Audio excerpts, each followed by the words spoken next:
Well, hello. We are on day 22. Happens to be my son's birthday. Happy birthday. And what came in today as a topic was the concept of silence. I was observing on my walk this morning with my husband that we had quite a bit of dialogue on the way to the location we were going. However, on the way back, we were pretty much walking in silence. And there are many practices of silence within meditation and observation. There's silence while eating. There's silence while walking. And so the question came in, so what's the big deal about silence? And I was reminded that many people actually have a problem with silence. Silence seems to be a difficult energy to be around. Somehow brings up insecurities and discomfort of some sort. I love silence. Maybe it's because I have so much input coming in different moments throughout the day.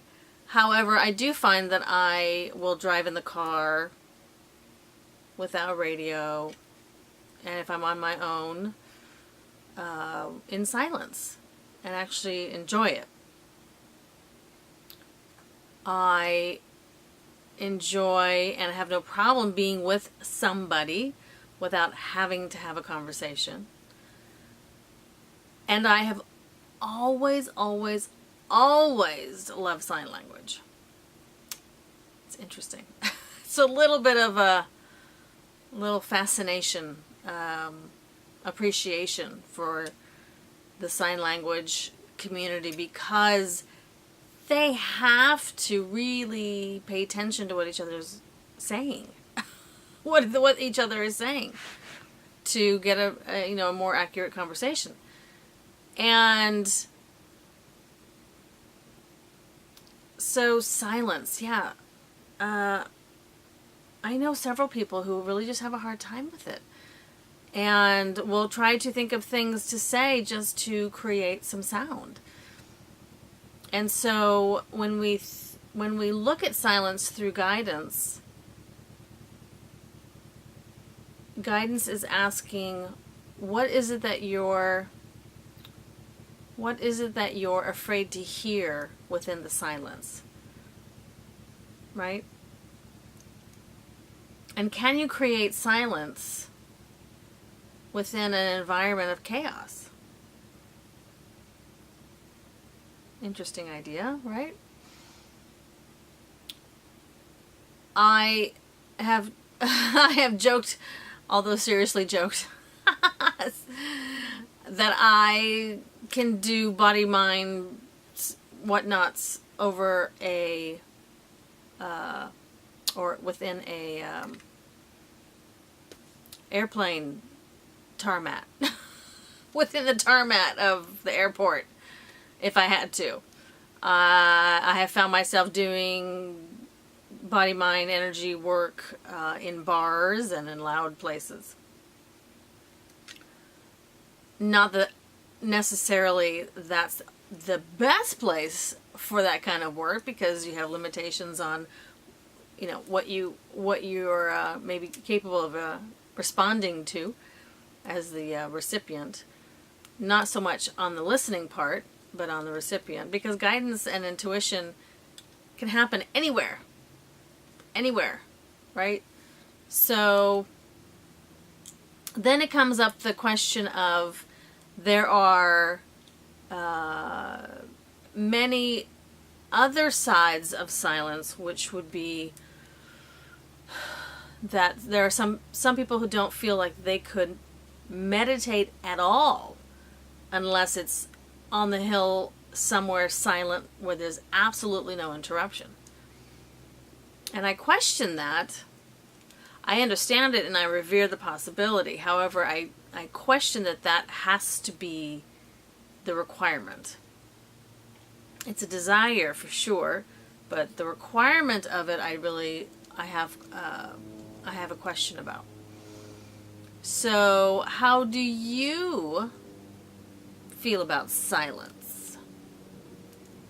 When things are quiet, do you get unsettled? Do you feel like there's too much tension could go potentially on you? Are you waiting for the shoe to drop when there's a lot of quiet? Does it feel like a precursor to something dangerous? You know, in nature, if there's a large predator coming through an area, everything goes still and quiet, right? So that could be a setup in our in our unconsciousness. And so could silence be attained in the loudest of environments for you? Could you do that? Could you sit and tune everything out if you had to and wanted to? So that's an interesting exercise. I wonder how much better our general digestion would be if we spoke less and chewed more. Because in the digestive process, chewing is like the first primary thing we're supposed to be doing. And we are a gulping society. We gulp our food, we gulp our drinks. So, question about that, right? So if you do have any digestive issues or elimination issues, look at how much you chew your food. And potentially you've burned out your enzymes and may need to replace them for a little while. Hydrochloric acid, which is HCl, in the bottles in the health food store. And pancreatic enzymes, which are typically made out of papaya, sometimes pineapple, but they're plant-based enzymes. And, you know, we can use those up certainly with stress and caffeine and alcohol and all that sort of stuff. So even if you wanted to go to a raw food diet and you're finding that you're not having good digestion, that's probably why. You just don't chew your food enough to get all of the enzymes naturally out of the food, and so you may need to supplement for a little while. And so, you know, while not many people like to talk about elimination, it's an important thing to look at, and should be done daily, maybe twice a day, depending on how much you eat, and should be substantial compared to what you're eating. So if it's a lot in and a little out, there's a problem somewhere, right? If there's the opposite, a little in but a lot out, there's a whole nother problem that you're not processing enough. So stop and pay attention. Stop and pay attention. The other thing, speaking of elimination, is I would love to take a poll to see how many people can sit on the toilet and not have a cell phone, magazine, or newspaper in their hands. I don't know if anybody has newspapers anymore. So any technological device in their hand, and could you just sit there in silence and do what you need to do, and then get up, because sitting too long is not a good idea. So yeah, so silence. It's a very interesting topic.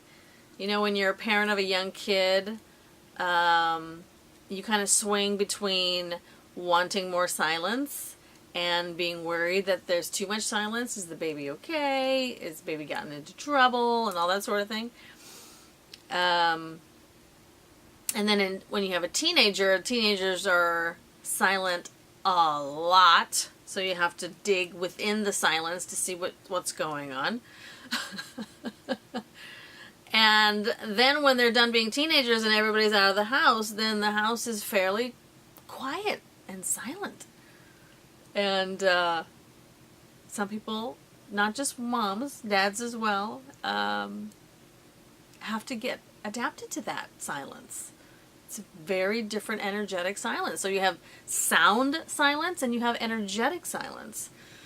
And out of a need for balance, it's good to practice different silences.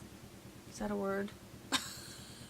different avenues of silence and different environments of silence. You know, if you're in a place where they don't speak your language, it's a different kind of silence, right?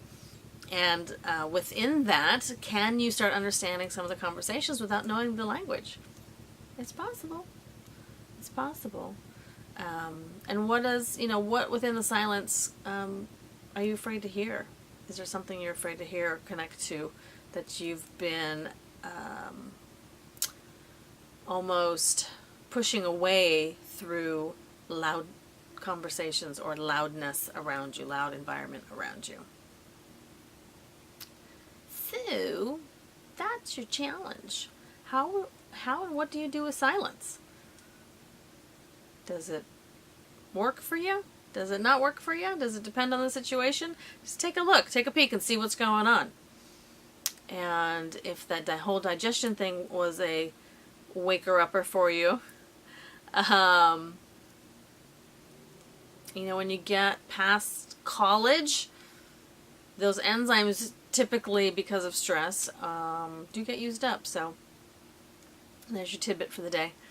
And I'm just keeping it short today, and I hope that you've been able to pick up some pieces of information or observations about yourself, because that's the goal, and how you deal with different situations. It's not just to point out your weaknesses. That's not the goal at all, really. The ideal is to notice imbalances, because we don't really consider them weaknesses, but they're imbalances. And at the same time, you do want to revere yourself for the strengths that you have. It's not just about looking for the negative. Never, ever, in my system, with guidance. Guidance never wants you to just keep poking at your negatives until you're exhausted. That's not the goal. So, you know, have your wins and digest your wins and your self-appreciation, because it's very, very, very important. And with that, my lovelies, I will talk with you again another time.